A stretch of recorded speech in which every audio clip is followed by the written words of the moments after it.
Okay. Hey guys, Doug here from Markham. We're all about adding life to concrete.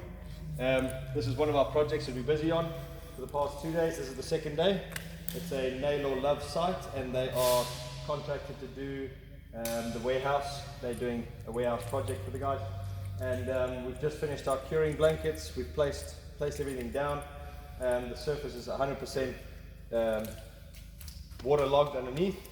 We have run over it with a scrubber. We've done our Hydracure on 1000, and that's the end of the job. So 14 days from now, we'll be coming back, removing the blankets and giving it another scrub. See ya.